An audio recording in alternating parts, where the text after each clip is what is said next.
Hey, how's it going, guys? Tom here from UDS with another edition of UDS Interviews, our series where we chat to interesting people from around the world. Now, my guest this week is a band whose unique take on metal has garnered fans from around the world, and their latest album may be their most ambitious yet. Here to talk all about it, it is my pleasure to introduce Fella from arguably the most handsomest band performing today, Dreamshade.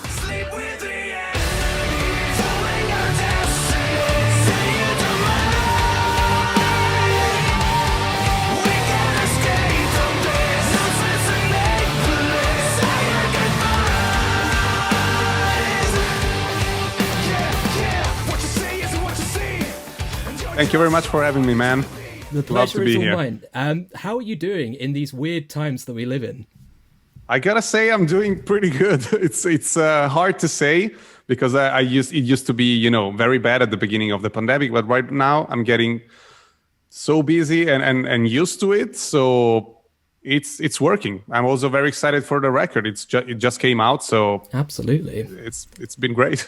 I mean, you've definitely been keeping busy, which is the best thing you can do during a pandemic. And we'll get to the album in just a second, but a lot of people that would have clicked on this video will have probably already heard of Dreamshade or be aware of you, but I want to get to know the real you, the you as a person. And to do that, I have to ask the hard questions, and that is, if you were a type of sandwich, what kind of sandwich would you say best represents you as a person? Tuna. Tuna. A favorite of mine. Why tuna? I don't know. It's something that I really like. And it's a fresh type of sandwich. So I feel like it's going to work for me. That's it. I mean, it's healthy. It goes with everything as well. So right. I like it. You sound delicious. but anyway, enough about sandwiches. Your latest album, as you said, Pale Blue Dot, has been out for just a few days at time of recording. And for people who perhaps haven't listened to it yet, does it differ at all to your previous releases? Because I feel like it is definitely an evolution on your sound as it was before. Yeah, so let's say that every record that we did, there are 4 full-length records right now, and they are all pretty different from each other because we always thought that Dreamshade is actually a type of songwriting and not a music genre. So that's our approach at everything in music right now, and we've always kind of felt that. So there are some things from one album to the other that we keep as a legacy, but the genres keep changing. And in this record, I would say that every song is very different from the next. So I'd say it's modern metal with a lot of other music genres in it. Absolutely. I mean, I can definitely hear sort of some of that classic, death metal theme stuff that you've been known for in the past, but there's elements of like new metal and even rap and things like that, and it works so well. And there's one track in particular with a new music video, which I definitely want to talk about in just a second. Obviously it's been out for a few days. From what I've seen online, the reaction, despite it being sort of, as I say, an evolution and a bit different to your previous stuff, it's been really, really well received by fans and critics alike. Yeah, it's crazy because we didn't expect that. Like we have this approach of changing everything from record to record. So we know that people on the internet can be really bad, and we were expecting like some type of shitstorm, but it didn't happen because I feel like it feels very dream shady, this record. So it still gives the older fans what they want, but still looks at the future, and the sound and the production is so modern and refreshing and very ambient driven sometimes, that it's something that maybe also people that don't listen to metal can play with. Definitely. And I don't know, I feel like we managed to mix everything that we love and just do a record. Well, that's it. I mean, the most important thing is to write a record that you yourself like, because if you don't like the music you're producing, how can you expect anyone else to like it? So it's definitely the way to go. But speaking of the recording process, this was the first time that, as you were recording during COVID times, that you recorded all separately, didn't you? Yes, correctly. So I've heard it went pretty well as well, by all accounts. Yeah, it was crazy because we didn't expect this to happen, so, but we had to cancel, the studio time in Denmark, and we ended up, using our home studios that are small and do, record every instrument separately. But it ended up being a solution for us because we had the time to spend on each little detail, not paying the studio time, and we know how to do this, so it just worked. And maybe it's just something that we never tried before, and we will probably keep doing from now on. I was about to say, would you sort of consider this process going forward? Because obviously, that you can't compare to all being in the same room. But when you've got that freedom, that is all your own setup and it's your own studio and everything like that, I suppose you can really sort of get onto the sort of the fine details and make the album exactly the way you want it to be, rather than being rushed at all. Yes, exactly. It's exactly how it worked, and I feel like we're going to use this in the future. Absolutely. And to be honest, we are already writing the next songs, and it's working. It's really working. Well, that's the thing, because the first single off this album came out, was it nearly 2 years ago now, at the start of 2019. So are you going to do that again, where you sort of tease tracks off the next record early on and then sort of, build up to it? Not sure about this. That song just came out because we felt it was the right moment in time to release it.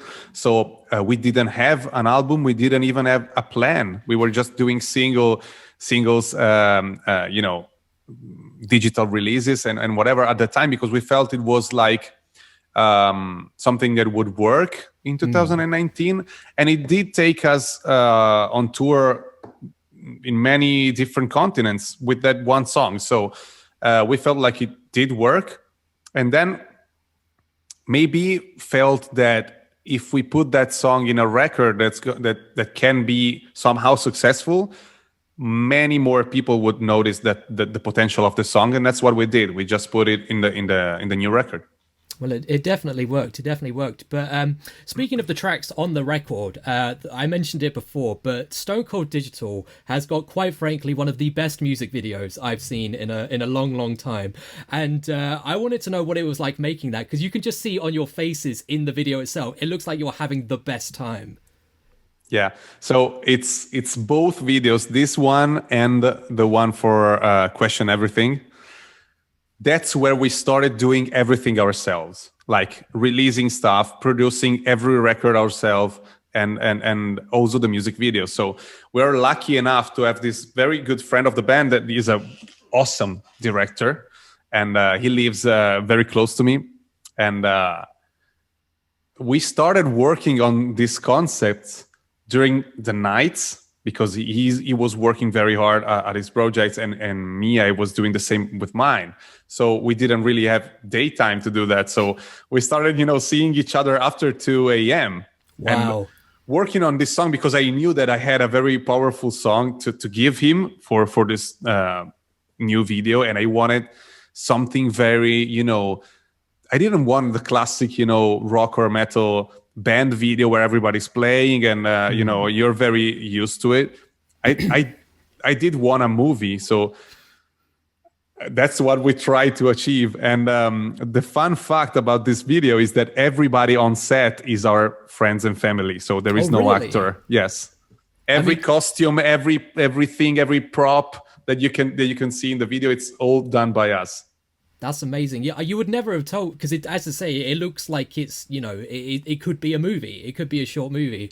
And I mean, this probably wasn't the, the aim or the goal of the video, but boy, did it make me want to have a hamburger. Those burgers, like, aside from the pills being ground up in them, those look like some tasty burgers. Absolutely. And you know who did those? Our singer Kevin. Really? We did. He actually did it. Yeah. We both cook a lot for the band, and also for our families and friends, and we always meet up cooking because we love cooking. And that time we had to do I don't know how many burgers. I think it was like 15 or something for all the scenes, because it was split on 2 days and different moments during the day. So they would get cold. And yeah, the cook in the video is actually a real cook. So it's crazy. And he just happens to be the singer. That's it. I mean, that's DIY. It's just, just do everything yourself. I love it. I love it. But speaking of movies, here at UDS, we don't just talk about music. We talk about all pop culture. So we talk about movies, video games, everything that we find interesting. We tend to have a chat about it. So with that in mind, if you could have one of your songs featured in anything, whether it be a movie or a game or TV show, anything like that, what would be your dream thing to have a Dreamshade song in? I would love to have a song on the older Tony Hawk's skateboard games. That is something that when I was a kid, I discovered so much music through it, and also through the skateboard videos that I was watching when I was a kid. And many of the bands that I still listen to today, I did discover on this type of videos and video games. So back in the day, it was something, It was like a... I mean, that I would say a whole generation of kids had their music taste shaped by those games, and I know they re-released them last year or something with some new bands. But I think a brand new game with a brand new soundtrack of bands that are upcoming that could really use the exposure and everything. I think that could do the same thing again, and I can definitely see doing some kick flips and some crazy moves to some Dreamshade songs. So that'd be pretty cool. I would love that. But obviously, as I mentioned before, you've got fans, probably more so than a lot of bands around the world. You've got fans in Asia, America, Europe, fans all over the globe, should I say. So obviously, without being able to tour at the moment, how have you been able to connect with fans? Have you been doing any sort of live stream stuff or anything online just to connect with people around the world? We didn't do any live stream event like in terms of shows, concerts. That's not something that we really love, but we're looking into that and not really sure if it's going to happen because it's very expensive. And since we're doing everything ourselves now, we're going to see if it's worth it. But we will absolutely be trying to connect with the people out there and our audience in many other ways. We're thinking about podcasts and live stream events where we talk to people and live chats and everything. We're also, spending more time on producing other music videos, and it's something that we love. We feel like the imaginary of the band, it really marries the music so well that it really, delivers the messages that we want to give way better than just listening, And it also shows this many so many different shades of us as a personality, that is, I find it amazing. So we're really, we're just playing with that, and it's great to see that people love it. So. Well, absolutely. I mean, it sounds like within the band, not only have you got musicians and actors, but you've got cooks and everything. So, the sky's the limit in terms of absolutely what you can do. But obviously, with the rest of 2021, a lot of stuff is still, it's very uncertain with the way the world is. Here in the UK, things and, live shows seem to be sort of summertime. I'm not sure what it's like around your way, but do you have any shows or performances booked, with a bit of hesitation for the end of the year? So they asked us, but then everything is changing in Switzerland. So every month you got a totally different scenario. And, the UK, maybe it's easier to understand what's going to happen because you're an island. So we are one of the smallest countries in Europe. So everything that we want to do, we need to go to another country very often. And every country in Europe, in mainland Europe, is having a very different type of situation. So I really don't know what's going to happen, honestly. Yeah, I can imagine it's really hard. But I mean, obviously, we would love to have you over in the UK as soon as possible. Cause, I would love that. That'd be pretty cool. And the drinks are definitely on us. But the last question that I have for you is, we are UDS, which stands for Upside Down Shark. And don't ask me why we're Upside Down Shark. It's a name we thought up many years ago, and we're in far too deep to change it now. But be that as it may, Fella, what is your favorite shark? And it could be real, it could be fictional, so it could be a shark from a movie or a shark from real life. But what would you say your favorite shark is? I don't know how you call that in English, because I speak Italian as a main language. That would be hammer shark. Hammerhead shark. So, oh, Hammerhead, right? one like that. Yeah, that one. Yes. There you go. I didn't see that. Yeah. We love the hammerhead because Absolutely. there's nothing else quite like it. It's just such a weird looking fish, and I love it for it. So yeah, It looks super ancient to me. I don't know. I mean, it looks like from a different planet, which Absolutely. I love, and so yeah, I mean, I always respect the artists that pick our logo as their favorite shark. I didn't see that because it's behind you. So it's meant to be. It was meant to be. Well, the last real question I have for you is obviously no one can tour at the moment, but until we can tour, where can people find you online? everywhere. So we are on every streaming platform. So Spotify, Apple Music, Tidal, Pandora, YouTube Music, and whatever, Deezer. They can find us online and chat with us whenever they want, because we try to respond to nearly everybody. Sometimes it's just impossible because we're getting tons of messages. But you can find us on Instagram, on Facebook, and on Twitter. And we're always active. So Awesome. whoever wants to reach out, we're going to be there. Do you know if your MySpace is still live? Because I remember you were pretty big on that back in the day. We were big on MySpace. Absolutely. It was the first time that we ever, tried that feeling of having a worldwide audience. And we were selling records worldwide before having any label. So it was, I miss it. Thanks to MySpace. Yeah. I mean, I miss it. Yeah. I forget. The feeling of being in someone's top 8 was always a pretty special feeling. So Absolutely. maybe they'll bring it back. But until then, thank you so much for chatting to us. I'm going to do that again because I can't speak English. But thank you so much, Fella, for chatting to us today. It's been an absolute pleasure chatting to you. Thanks for having me. It's been great. Anytime.